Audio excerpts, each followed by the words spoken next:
तो मैं साल में तकरीबन $8,000 कमाया करता था।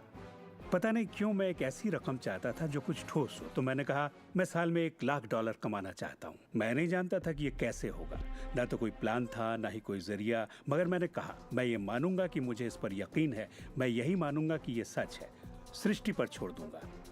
और मैंने यही किया। और उन्होंने मुझे एक बात सिखाई थी कि मैं आंखें बंद करके ये तसव्वुर करूं कि मुझे सचमुच अपनी मंजिल मिल गई है। तो मैंने $1,00,000 का एक नोट बनाकर उसे कमरे की छत पर चिपका दिया और सुबह उठते ही मेरी नजर उस नोट पर पड़ती और वो मुझे याद दिलाता कि यही मेरा मुकाम है। और फिर मैं आंखें बंद करके तसव्वुर करता कि मैं सालाना $1,00,000 कमा रहा हूं। तो दिलचस्प बात यह है कि 30 दिनों तक कुछ खास नहीं हुआ। ना तो कोई जबरदस्त प्लान ही सूझा, ना ही कोई मुझे ज्यादा पैसे दे रहा था। और इस $1,00,000 वाले आइडिया के 4 हफ्ते बाद अचानक एक दिन जब मैं नहा रहा था, तभी ये बात मेरे दिमाग में आई। मैंने एक किताब लिखी थी। मैंने सोचा अगर मैं 25 सेंट के हिसाब से 4 लाख किताबें बेचता हूं तो $1,00,000 तो हो जाएंगे। अब किताब तो थी, मगर ये ख्याल कभी नहीं आया।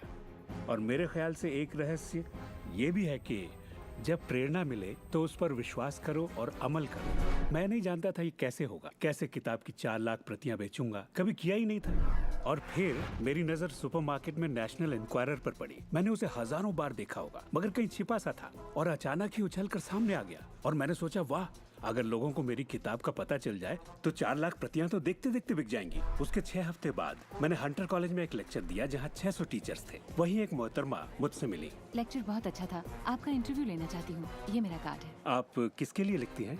मैं फ्रीलांसर हूँ, मगर मेरे आर्टिकल्स नेशनल इंक्वायरर में भी छपते हैं। मेरे दिमाग में मानो घंटियां बजने लगी, टन टन टन टन टन। मैंने कहा ये तो बात बन गई। तो वो आर्टिकल छपा और किताबों की बिक्री शुरू हो गई। असल बात यह है कि मैं इन सारी चीजों को अपनी जिंदगी में आकर्षित कर रहा था, जिसमें ये मोहतरमा भी थी। बहरहाल कहानी का सारांश ये है कि उस साल मैं पूरा $1,00,000 तो नहीं बना पाया। मैंने $92,327 बनाए। आपको क्या लगता है हम कहने लगे कि ये रहस्य काम नहीं करता? नहीं, हमने कहा ये तो कमाल का है। मेरी पत्नी ने पूछा इससे $1,00,000 बनते हैं तो क्या 10 लाख भी बन सकते हैं? मैंने कहा पता नहीं, लगता तो है, कोशिश करके देखते हैं। मेरे पब्लिशर ने मेरी पहली किताब Chicken Soup for the Soul के लिए एक चेक लिखा। वो रॉयल्टी चेक था। उसने दस्तखत में एक मुस्कुराता चेहरा बनाया क्योंकि उसने तब तक 10 लाख का चेक नहीं बनाया था।